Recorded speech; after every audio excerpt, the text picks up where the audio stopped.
Bienvenidos los hermanos que se van uniendo. Repito, estamos en un espacio de preguntas y respuestas. Si usted tiene cualquier pregunta sobre los temas que habitualmente manejamos en la Escuela de Alexandria, bienvenida sea. Puede hacerla, siéntase en la libertad de realizarla, puede abrir su micrófono y hacerla.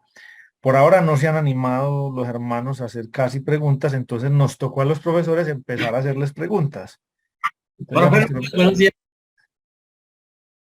Hermano Oscar, buenos días. Cuéntenos. Profe, lo que más que todo es mirando pues yo sé que el mundo de las ciencias bíblicas pues, se ha venido moviendo ya durante muchos tiempos, pero digamos, ¿qué tan peligroso o si no es peligroso que un cristiano indague sobre estos temas? ¿Es posible que una persona que no esté firme en su fe la pueda perder y se pueda ir a decir que todo lo de la Biblia es mentira? Mirando los desarrollos, la arqueología, mirando todo. No sé entonces qué tan bueno, qué tan que un cristiano indague sobre estos temas, se pueda más preparado. Gracias, hermano Oscar. Excelente pregunta. Creo que aquí tenemos muchas cosas que decir. Vamos a tratar de resumir. Hermano Joshua, déjeme comentar a mí unas cositas al principio y lo suelto a usted porque yo sé que usted sí tiene mucho que decir ahí. Ve, Oscar, lo que te puedo decir inicialmente y quiero usar una especie de metáfora. Eh, este es el caso donde usted se puede ahogar más fácil en la pileta que en la piscina olímpica. Repito, usted se ahoga más fácil en la pileta, o sea, la piscina chiquita, la piscina de niños, que en la piscina olímpica. ¿Por qué? Los casos que he conocido que se han apartado de la fe por meterse a los estudios bíblicos avanzados, llamémosle, generalmente es porque chapotearon. Entonces la sugerencia es, o te metes del todo o no te metas. Porque si te vas a meter a chapotear ahí así, te vas a perder más fácil. A que si te metes al fondo. Eso es lo que me ha pasado a mí. Te pongo ejemplos hasta graciosos. Yo conocí gente que dejó de ir a misa y al culto que porque leyeron el libro del Código Da Vinci. ¿Sabe qué les digo yo? No, ¿sabe qué, mijo? Usted lo que no quería era volver a la iglesia ya. Entonces, cualquier excusa le valió. Cualquier excusa, o sea. Pero cuando la gente, sinceramente, se mete profundamente con este tipo de estudios, lo que pasa es que afianza profundamente su fe. Por lo general pasa eso. Sí, hay casos excepcionales de personas que han decidido, pero por otras cosas, no solo, es que mire, pensar que es producto solamente de este tipo de estudios bíblicos que la gente se fue, es muy inocente. Es pensar que una persona es solamente cabeza y ideas, no. Una persona es un cóctel de muchas cosas. Entonces, es gente que ya tenía problemas. De hecho uno traza como unos patrones de este tipo de personas. Eran personas por lo general que tenían una pésima vida congregacional, o sea, no tenían contacto con otros cristianos, unas relaciones perversas, porque mire, curiosamente lo hablábamos ahorita en la O clase, tenían contacto con sectas. claro, claro, mire, digo una cosa tal vez con pesar, ni siquiera con rabia, porque se han acercado personas de ese tipo a la escuela Alejandría ya en varias ocasiones. Anoche pasó, me estaban contando que pasó en uno de nuestros grupos que se metió una persona pues que venía pues en su versión más iluminada, o sea, la palabra de Dios y él pues nadie más sabía como ellos. ¿Y cuál es el peligro con estas personas? Y esas personas cuando se chocan con la realidad de que están metidos en una secta, no quieren volver a saber nada de esto. Y el problema no fueron los estudios bíblicos. Y a veces el problema fue que no se metieron con estudios bíblicos, sino que estaban metidos en una secta y no se dieron cuenta que estaban ahí. Entonces, cuando se enfrentan a la realidad, pasan al otro extremo de que no quieren saber nada de esto. Yo conozco casos, hermanos, casos hasta inclusive que llegaron a pedirle dinero, que entregara en su casa, lo que sea. Y creo que eso nos puede hablar con mayor propiedad y profundidad al hermano Raúl. Y claro, esa gente cuando, vea, puede tomar dos decisiones. Una, o se mete a estudiar mejor la palabra para darse cuenta qué fue lo que pasó, o no quiere saber nada. Porque generalmente toman una de esas dos decisiones. No quieren saber nada, o sea, se pasan al otro extremo y se vuelven hasta enemigos del cristianismo. Eso pasa. Pero también hay que distinguir una cosa, Oscar, qué son las ciencias bíblicas, porque hay muy mala información con respecto a esto y se suelen satanizar sin siquiera saber qué son, sin siquiera saber qué son. Joshua, adelante, vos y después el hermano Raúl, adelante. No, me interesa que el hermano Raúl no pierda la línea de lo que iba a decir. Sé que es importante con lo que mencionas. Yo respondo después de lo que me habías dicho. Lo que puedo mencionar de las ciencias bíblicas en muchos casos y muchas cosas que suceden allí. Adelante. Hermano Raúl, adelante. Bueno, gracias, hermano Joshua. A ver, primero que nada hay que partir, y esto lo va a complementar seguramente el hermano Joshua después, del hecho de que dentro de las ciencias bíblicas o los estudios académicos, prefiero llamarlo así, de la Biblia, hay dos corrientes, los minimalistas y los maximalistas. Los minimalistas son muy polarizados hacia tratar de probar con preconceptos que la Biblia es mentira, que es una fábula, etc. Yo de hecho evito muchísimo eso. Los maximalistas son gente mucho más neutral, y de hecho comprueban que la arqueología, la filología, etcétera, y todas las ciencias que puedan ayudar, comprueban la veracidad de la Biblia, tomando en cuenta pues la diferencia de tiempo entre la actualidad y el momento en que se escribió. Pero sobre la pregunta puntual a la cual usted se refiere, yo le puedo contar mi experiencia personal. Yo estuve en una secta 10 años sin saber que era una secta, y había una pregunta que yo hacía constantemente, había una respuesta que yo recibía constantemente a una serie de preguntas que yo hacía. Y es que me decían, usted no está preparado para manejar esa información. Cuando afortunadamente pude salir de esa secta, lo primero que yo hice es ponerme a estudiar, ponerme a buscar dónde estaban esas respuestas que me decían que yo no estaba preparado para recibir esa información.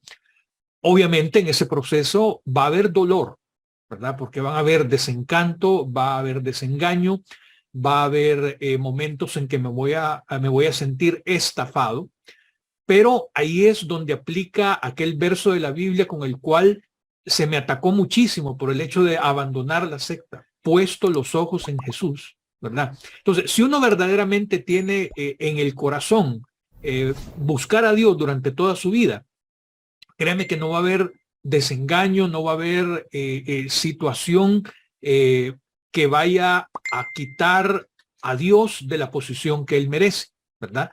De repente van a caer muchísimos hombres de su pedestal y eso es bueno, eso es saludable, ¿verdad? Pero pienso que uno debe hacerlo sin temor, porque ningún argumento del hombre es tan poderoso como para destruir a Dios, sino uno verdaderamente tiene un concepto muy vago de Dios, ¿verdad? No lo conoce. Entonces, ese es lo que podría aportarle de una manera breve, un pequeño pincelazo de experiencia personal, nada más. Adelante, hermano Josh. Bien, bueno, parece que me dejaron los dos como la tarima para explayarme en este punto, ¿no? Quiero primero tocar un complemento del hermano Raúl. Joshua, discúlpame, te hago una recomendación. Apaga la cámara para mirar si se escucha mejor. Apaga la cámara para ver si se escucha mejor, por favor. ¿Se me Adelante. escucha mejor ahora? Sí, adelante, adelante. Ok, no, sí, es que estoy ahorita pasando por el centro y por algún motivo hay un punto de la ciudad donde la señal es muy mala. Me disculpan. Sí me oyen bien, ¿no?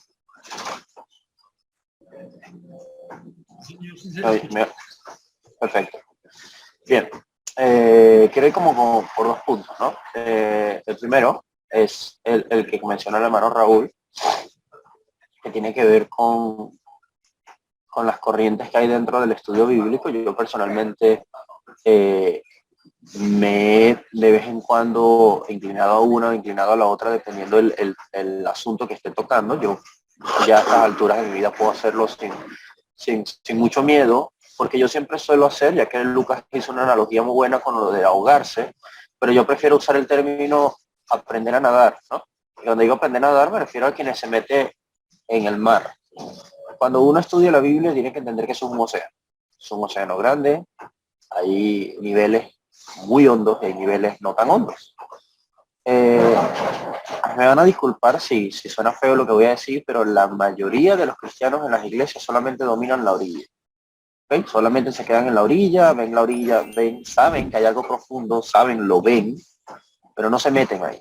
¿Okay? Y dejan que otros se metan allí. Y el problema es que cuando usted deja que otros se metan allí en el lado profundo y ese otro puede equivocarse en su apreciación, usted va a seguir la apreciación del otro que se está equivocando. Por lo tanto, usted va a arrastrar un error.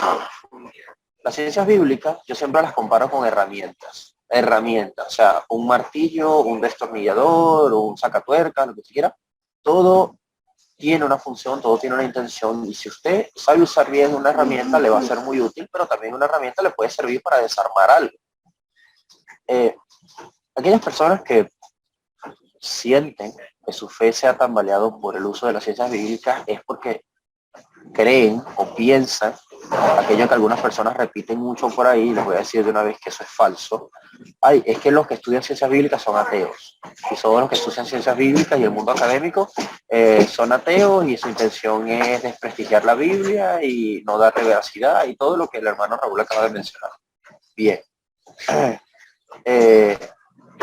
la realidad, hermanos, por lo menos yo se los digo desde este lado del mundo, desde Europa, eso no es así. Muchísimos autores, yo pensé, de hecho yo solía consultar muchos autores de línea agnóstica, atea, algunos de línea, ¿cómo se llama? Judía, pero fundamentalista de casualidad. No, esa era la línea que yo manejaba antes, pero era la línea judía liberal.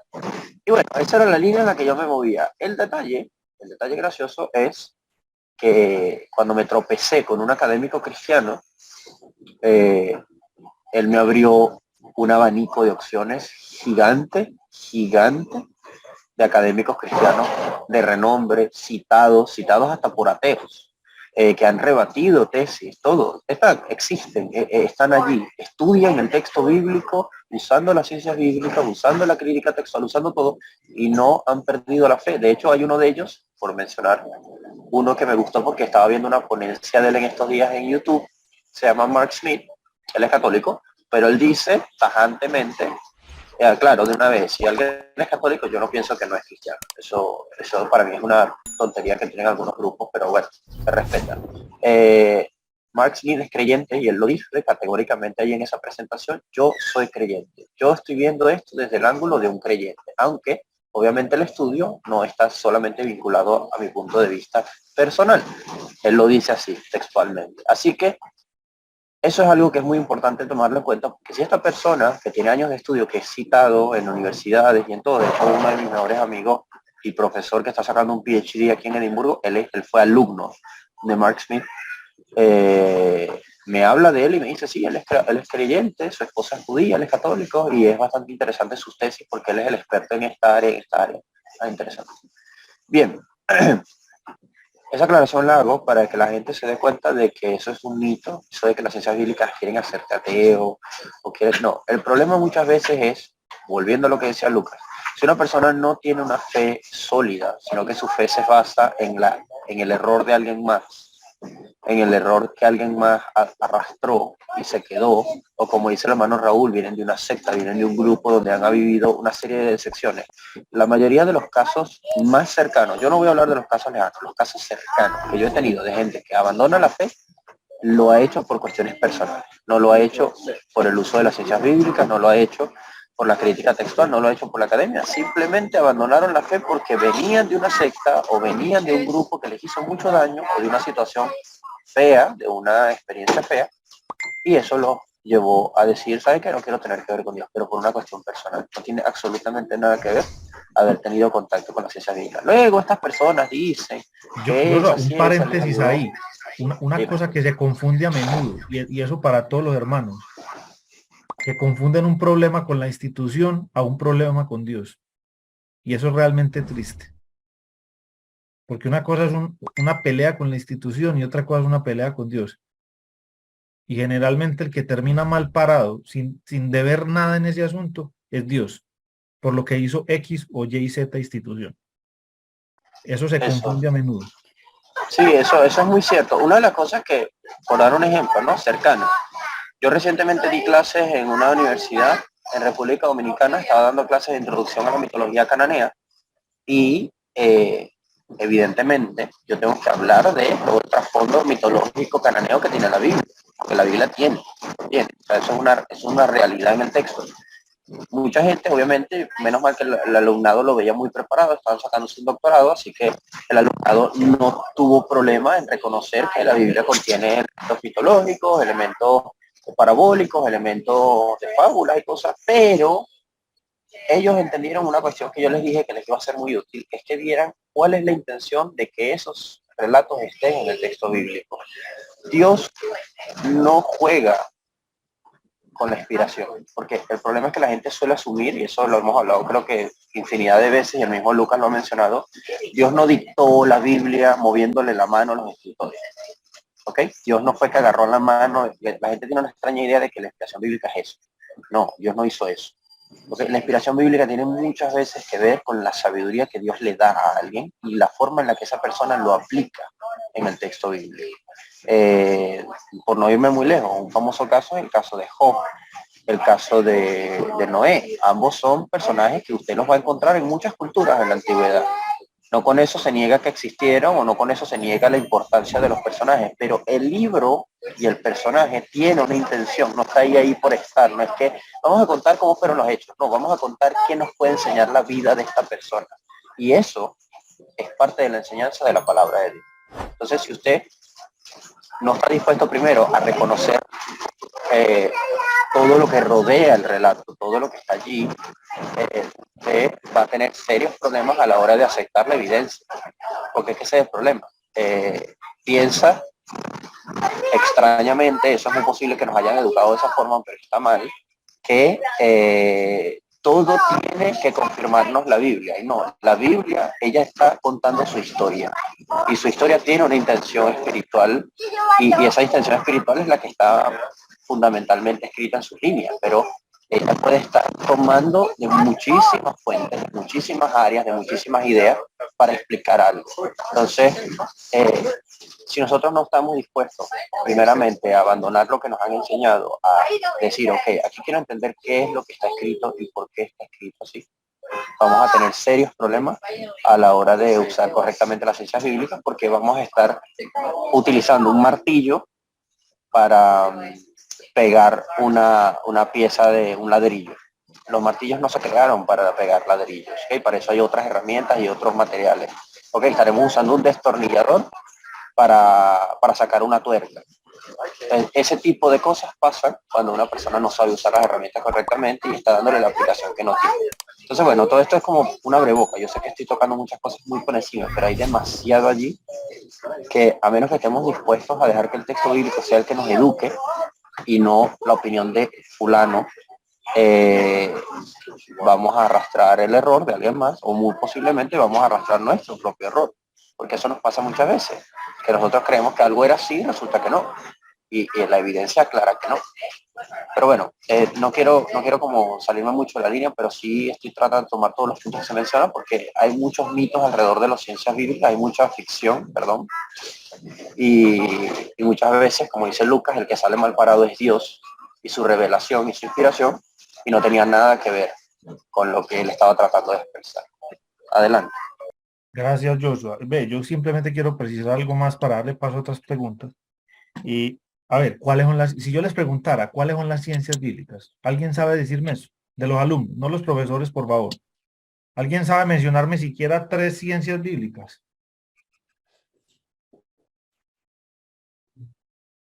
Yo hice una ¿Cómo, Oscar? No te escuché bien.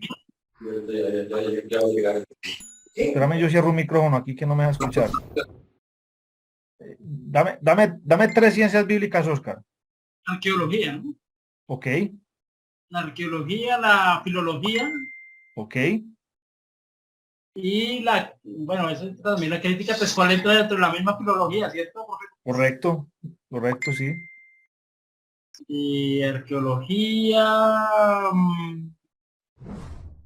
no sé si la geografía pronto entra ahí. Muy bien. De hecho, voy a hacerles una pregunta que los va a ubicar. La medicina es una ciencia bíblica.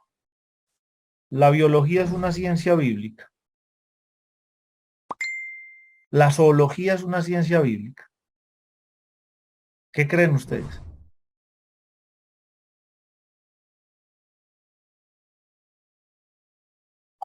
¿Qué creen ustedes? Yo creo que sí, profe Lucas, porque la Biblia habla sobre, algunas veces habla sobre los animales, también habla sobre medicina, entonces también habría que liar ahí, ¿no? Vea, voy a decirle una cosa. Cualquier ciencia, en el momento en que se aplica a la Biblia, puede ser una ciencia bíblica. Entonces el espectro es tan amplio como eso. Porque, por ejemplo, yo me leí unos artículos súper interesantes escritos por médicos acerca de una autopsia al cuerpo de Jesucristo. Están aplicando la medicina, la ciencia forense al relato bíblico. Si yo voy a usar la zoología, yo puedo estudiar los animales de la Biblia con la manera de observar de un zoólogo. Entonces estoy aplicando una ciencia natural cualquiera a la Biblia. En ese caso, eso se convierte en una ciencia bíblica. Entonces miren que el espectro es bien amplio, bien amplio. Quería precisar eso solamente para seguir con otra pregunta.